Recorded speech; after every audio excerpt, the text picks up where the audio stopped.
Buenas tardes, muy buenas tardes, televidentes, amigos de Radio TV Noticias, su amigo y servidor Hugo Jacome Basurto. Nos acompaña también Sí, muy buenas tardes, amables oyentes, televidentes. Doctor Zambrano Pasquel, el día de hoy vamos a tener una interesante entrevista con el doctor ya nombrado, como le dije, el doctor Zambrano Pasquel. Claro, Huguito, por favor. Claro, entonces también para Radio TV Noticias. Doctor Alfonso Zambrano Pasquel, un reconocido jurista de primerísimo nivel, reconocido a nivel nacional e internacional.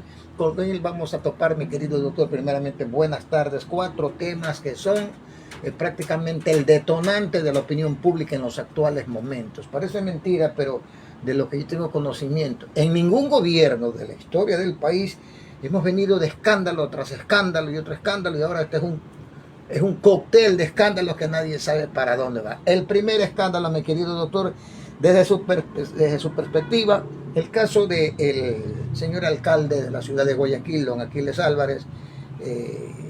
Se le acusa de una serie de irregularidades, de actos de corrupción, etcétera, etcétera, etcétera.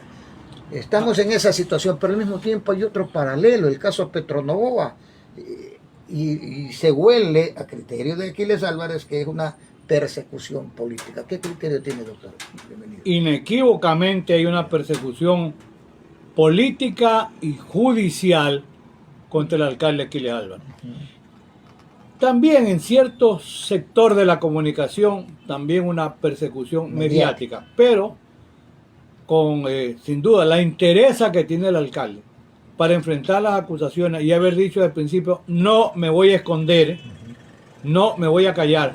Entonces hay un sector de la comunicación que sí está en la línea de la persecución, pero otro sector hay que reconocer que también le permite al alcalde expresar lo que él considera oportuno en el ejercicio de su defensa. Pues bien, mire, las extrañas coincidencias en casos como este. A ratos, y por mi información, yo digo que se utiliza un derecho penal del enemigo para perseguir a los opositores políticos, como el caso de Aquiles Álvarez, el alcalde. Y también existe una suerte de derecho penal del amigo, o para los amigos, como para frenar cualquier persecución o investigación contra amigos o contra familiares. En el caso de la denuncia contra Petronovoa, yo he sido enfático en hacer algunos cuestionamientos como los siguientes. En algún momento, en algún coloquio, yo dije y reitero: ¿hay alguna prueba o elementos que permitan inferir que el presidente Daniel Noboa Sin sea accionista, sea gerente, representante legal, etcétera, de Petronovoa? Porque en la teoría de los roles, no todo, como dice un profesor alemán, Jacob, a quien yo cito con frecuencia, no todo es responsabilidad de todos. Primero, cada uno responde por lo que hace o por lo que deja de hacer. Pero lo cuestionable y criticable es que no se conoce de ninguna investigación en el caso Petronovoa con la misma celeridad que se persigue al alcalde. Entonces ahí se rompe un principio también de igualdad constitucional, todos ante la ley, con los mismos privilegios, con los mismos derechos y con las mismas obligaciones. Entonces, ningún favor le hace, en este caso al Ejecutivo, que haya una persona que se afirma que es su hermano en actos de corrupción, que además, yo reitero lo dicho, se trata de recursos públicos, ¿ya? O gasolina o derivados de petróleo. Claro.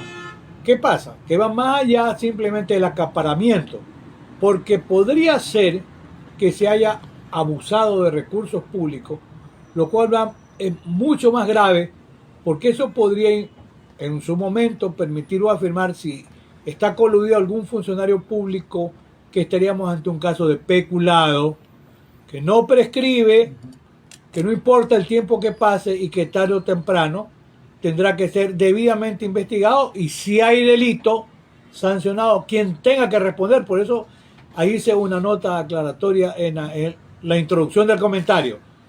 Hay que poner las cosas bien claras. Correcto. Determinar, porque hoy es fácil. En la super de compañía aparece quiénes son accionistas de una empresa. Y también ahí recordar que hay responsabilidad penal hoy, en la hora presente, también para las personas jurídicas. O sea, no solamente para las personas naturales, Y en la misma línea, el comentario con respecto a una eventual responsabilidad del alcalde, porque si él es parte de una empresa, habría que ver si él es accionista, entiendo que gerente, representante legal no, porque es alcalde de la ciudad, pero habría que ver primero si en realidad existe o no un perjuicio, porque hasta donde sabemos hoy es público.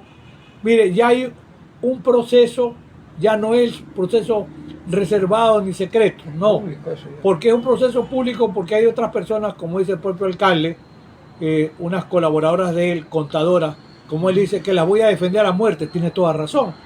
Si hubiese elementos en contra del alcalde, ya tendría que haberlos exhibido públicamente Claro. el fiscal. Y una cuestión interesante, es un fiscal, parte de la Fiscalía General del Estado, que se ha sacado como la lotería. Sí. ¿Por qué investiga los casos de personas que son desafectos al presidente de diferente claro. índole? Y al mismo tiempo es el mismo fiscal que le toca investigar Aquí le sale. temas donde puede, o se ha mencionado, porque se ha mencionado al hermano del presidente. O sea, es un fiscal con mucha suerte. La lotería le ha jugado, ojalá que la lotería le sirva para Claro. bastante al fiscal. Medio- Doctor, hay una medio situación todólogo. ahí, usted hace referencia porque ese fiscal de manera muy extraña, como usted muy bien lo Sí. dice, tiene una suerte terrible. El caso del hijo de la vicepresidenta, el caso de la ex señora del presidente de la República, ahora el asunto de Aquiles Álvarez, es decir, como que él está elegido, si se quiere, de una manera Como que casi, si fuera casi el que único celestial, prácticamente. que él es el único. Ahora, doctor, hay una situación. En el caso de Petro Novoa, ¿cómo se puede entender que aproximadamente, si no la memoria no me es ingrata, casi como vamos a ver, miles de facturas fueron eliminadas en un solo día en el SRI? La superintendencia de bancos callados, todo el mundo callado, fiscalía callado, nadie sabe absolutamente nada. Esto no se podía configurar en esto que se llama delincuencia organizada, tomando en cuenta que si se calla, me callo sabiendo a ojos vistas el tema, me callo, no me convierto en cómplice. Mire, siempre es posible hablar de delincuencia organizada, Ya. pero en esto hay que tener cuidado, porque la delincuencia organizada significa una estructura de poder donde hay un reparto de roles o de funciones y donde se ponen de acuerdo ya distintos actores Coludidos, para conseguir un resultado exacto. Un resultado puede ser para cometer delitos. Otro resultado puede ser en su momento para tratar de generar impunidad. Pero es un tema que tiene que investigarse, porque de paso le Claro. digo, no es que no se puede eliminar una factura, se puede suprimir una facturación, 1, 2, 3, pero no realmente 6.000. por eso debe investigarse. Entonces, hay más de una posibilidad de investigar. Tanto el tema del SRI, está el tema de la Contraloría, ¿verdad? Que arman una compañía a los 20 días de haber llegado al poder Daniel Noboa. Y lamentablemente cuando A hay los el 20 ejercicio, días, ya está ahí. cuando hay el ejercicio del poder político Ajá. sin límites, sin control, entonces, ¿qué pasa? Que en un momento dado, la UAFE depende del Ejecutivo. Y además que existe una persona en este país que tiene como 5 cargos, de los cuales son como 3 por encargo. Por encargo, no es titular.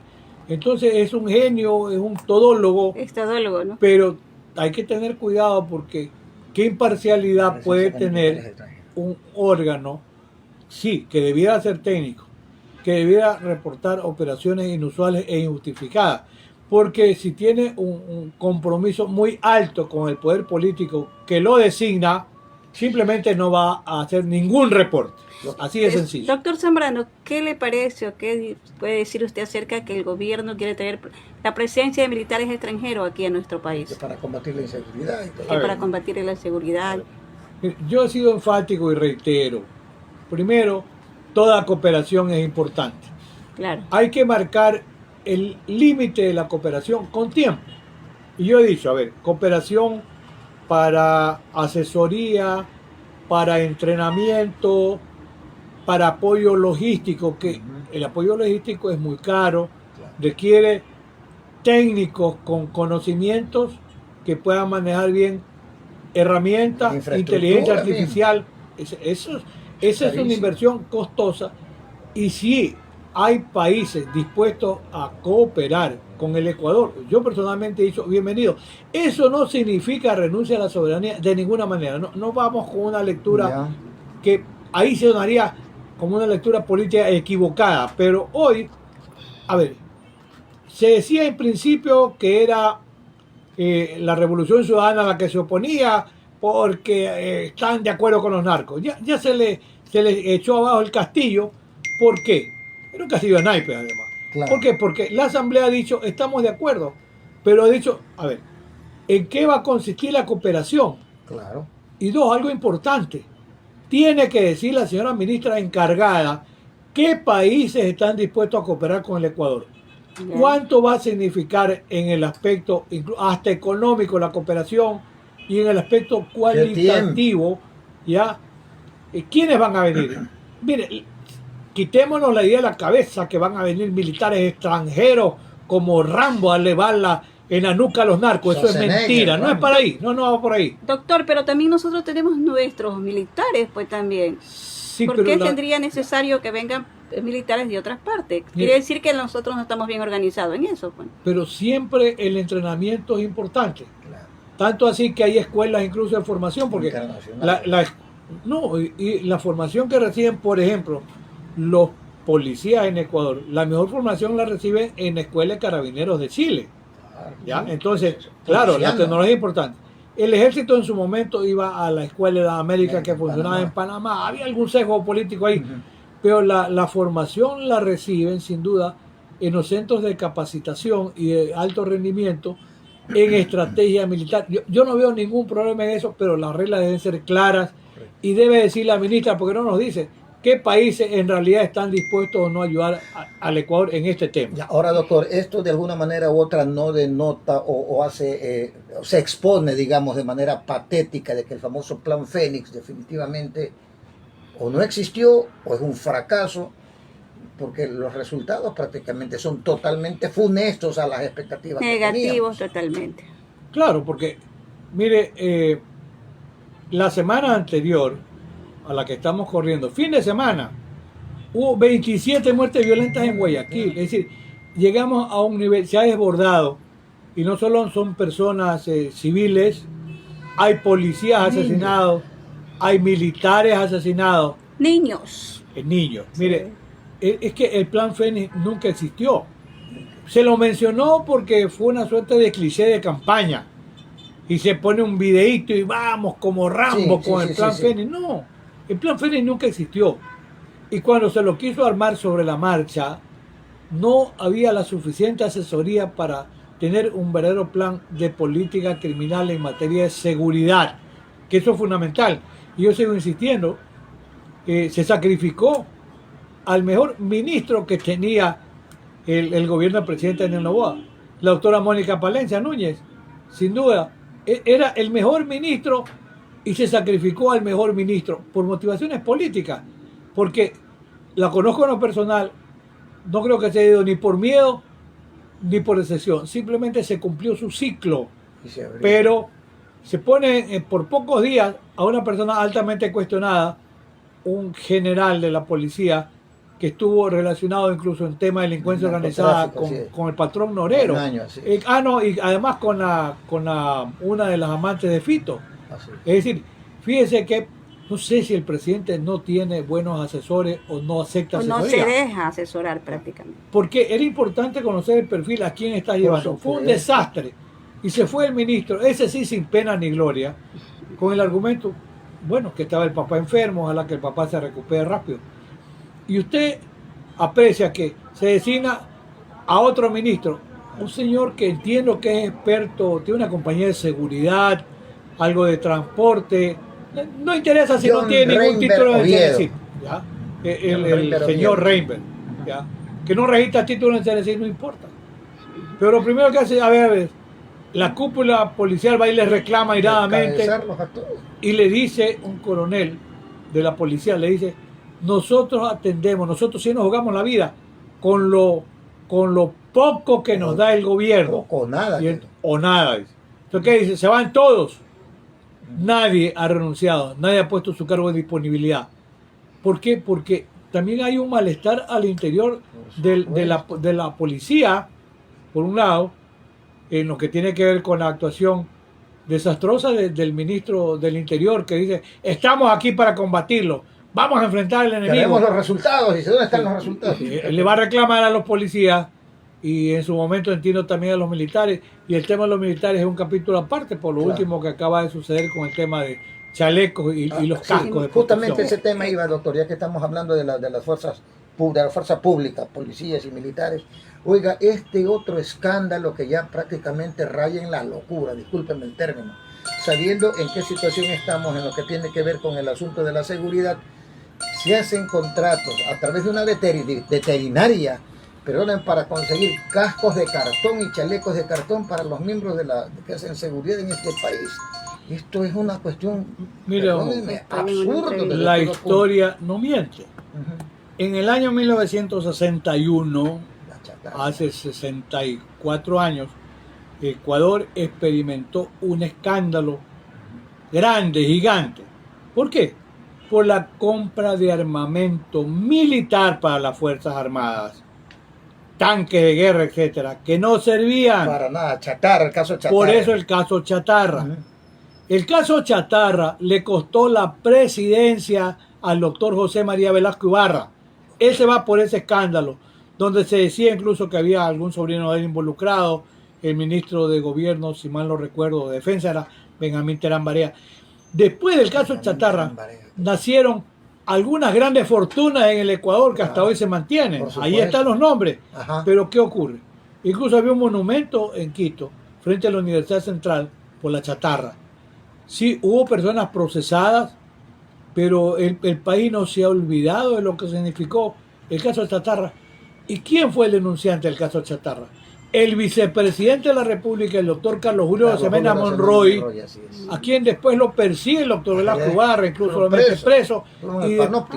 Así es, por las denuncias que hizo de estos actos de corrupción, que le costaron la presidencia al presidente Velasco Ibarra, y después de un tiempo el doctor Arosemena, el presidente de la República. Doctor, hay una situación aquí, lo preocupante es, imaginémonos, ojalá, felizmente se descubrió este horrendo caso de corrupción, porque no hay de otra. ¿Qué puede ser una veterinaria suscribiendo contratos de chalecos, antibalas, cascos de cartón?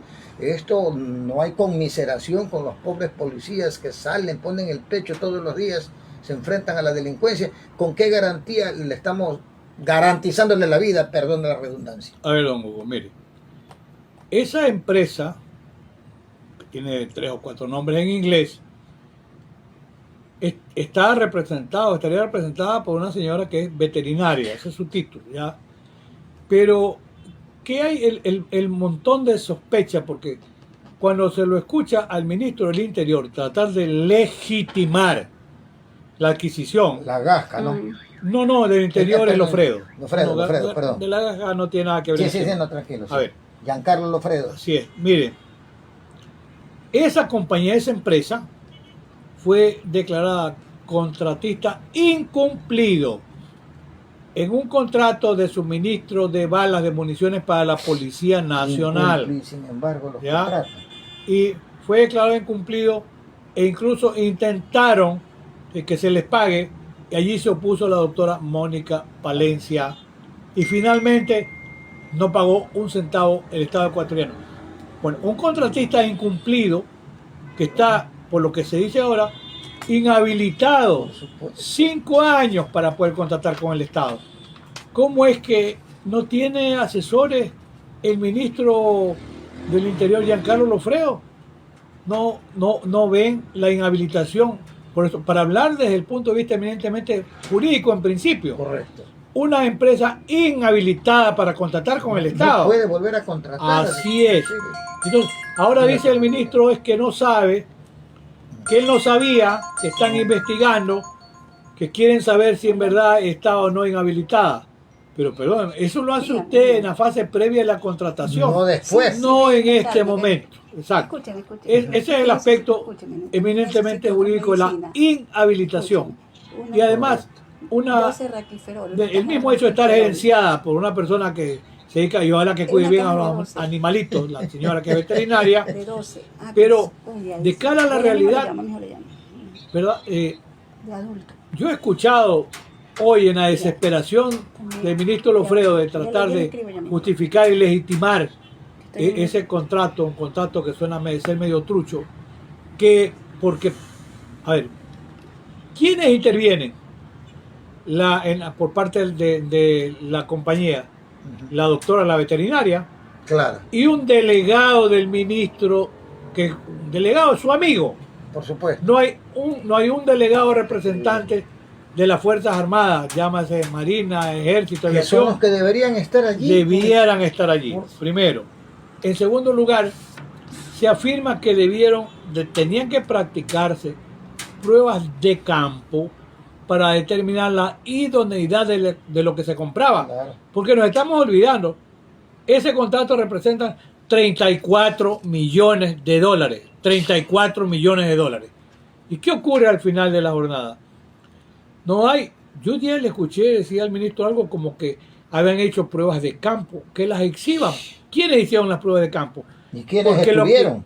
lo que existe sí es dispuesto, cumpliendo disposiciones, como dice un coronel del ejército, que es ingeniero en armamento graduado en Chile. Él hizo las pruebas y dice, cumpliendo disposiciones de sus superiores, Por supuesto. dijo el ministro que se trata de algún informe de algunos militares que tienen intereses ocultos, dijo. Eso dijo hoy día el ministro. barbaridad. Yo lo he escuchado. Entonces, ¿qué ocurre? Que hay un ingeniero en armamento, que Conocedor dice, de la cuestión. así es, que dice que no cumplen los estándares de calidad que se requería en el contrato. Mire, eso sería suficiente para decirle punto y no va más. Claro. Porque es un miembro del propio ejército. Hoy día hizo un showman el ministro de que iban a darle unos balazos a un chaleco. Yo no sé si se lo puso el ministro, yo creo que no. No sé si lo dejaron por ahí Con dudas, no se lo puedo con poner. muñeco de cartón, Claro. pero por si claro, acaso. muñeca de cartón. Pero el hecho cierto es que dice el ministro que se hicieron pruebas. Vamos a ver qué nos dice luego. Pero aparte de eso, Ujú. le he escuchado decir al general Altamirano, que fue comandante, entiendo yo, el jefe del comando conjunto, que sabe muchísimo de armas.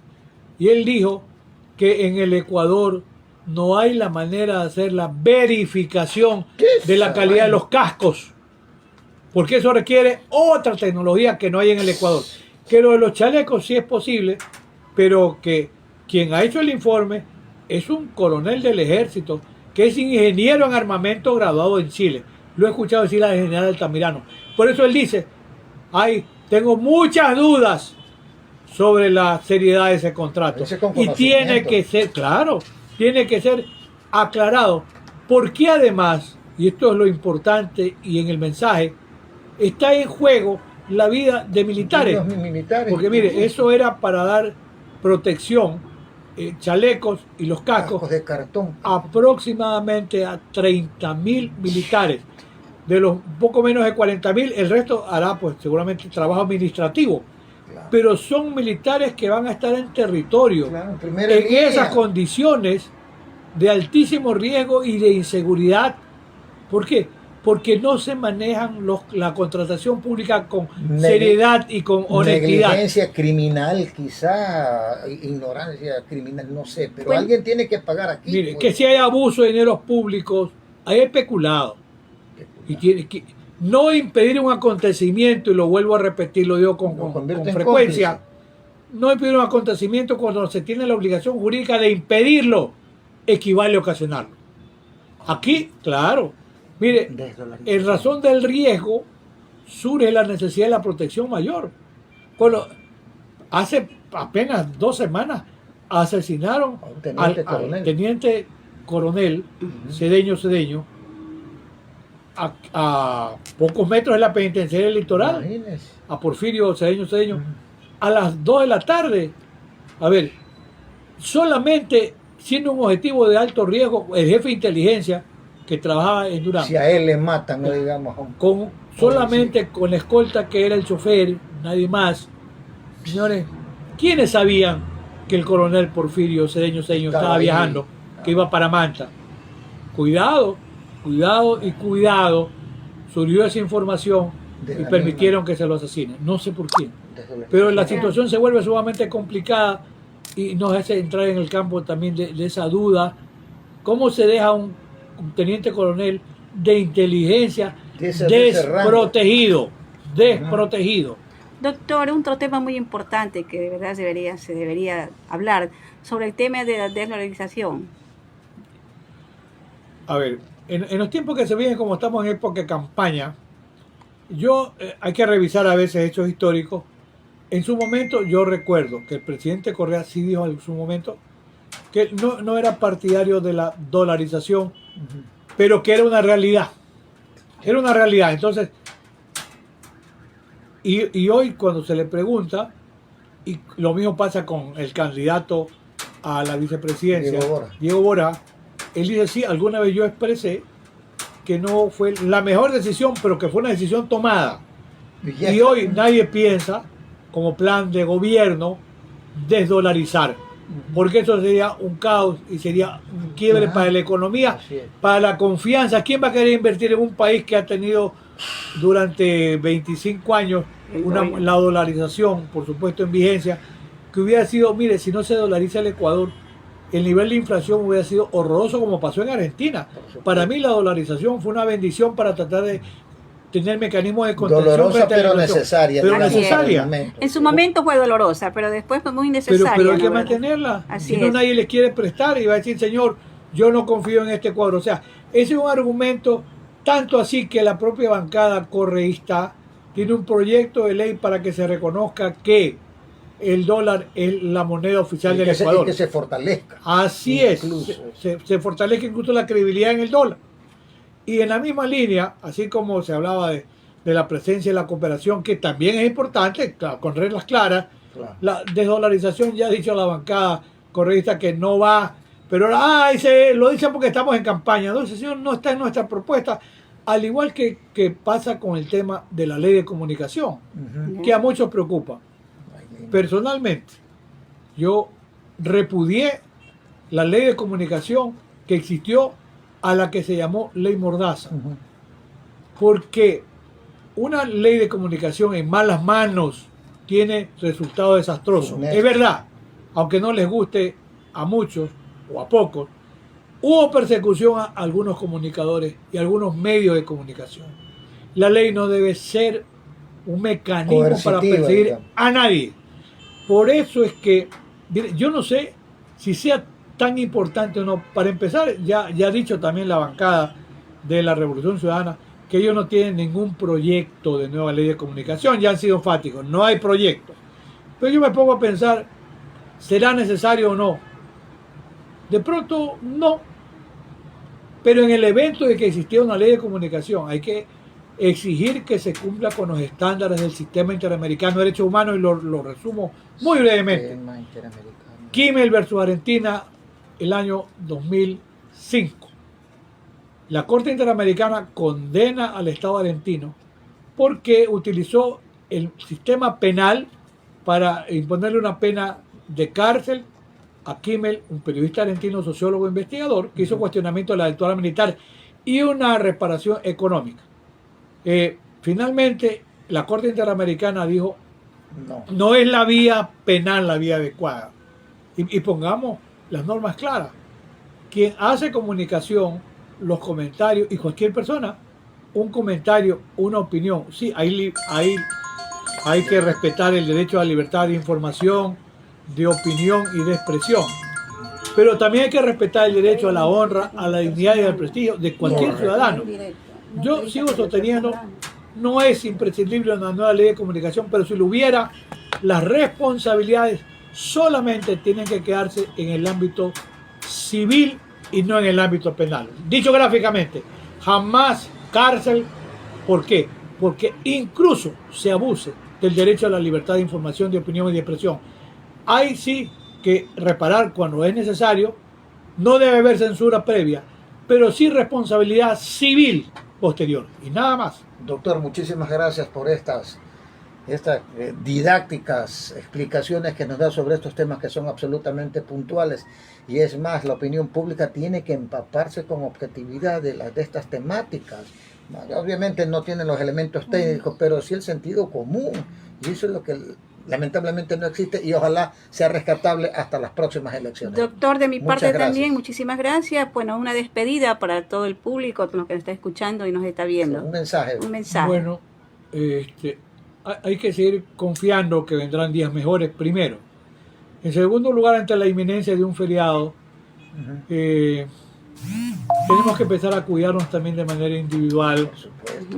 No se arriesgue a los jóvenes, traten de regresar temprano a sus hogares porque hay la preocupación de parte de los padres que su hijo no aparece. Nunca quisiéramos tener una mala noticia. Al concurrir a los lugares públicos, quien tiene un vehículo no deje nada a la vista para que no le rompan nada en el vehículo. Deje la maletita en la casa porque si no le rompen también el portamaletas. Tengan cuidado con los teléfonos celulares, no exhiban sus cámaras. Penosamente tenemos que ponernos en ese plano, empezar a autocuidarnos. Y si va a un sitio a comer en estos días y si usted tiene su vehículo de una y de otra vuelta, de todas maneras para saber qué nivel de seguridad, niveles de inteligencia. Entonces tenemos que empezar a cuidarnos también y cuidar a nuestra familia, ¿no? Que tengan un lindo feriado con mucha tranquilidad, con mucha alegría y por favor siempre con mucho cuidado también. Muy gentil, doctor, muchísimas gracias.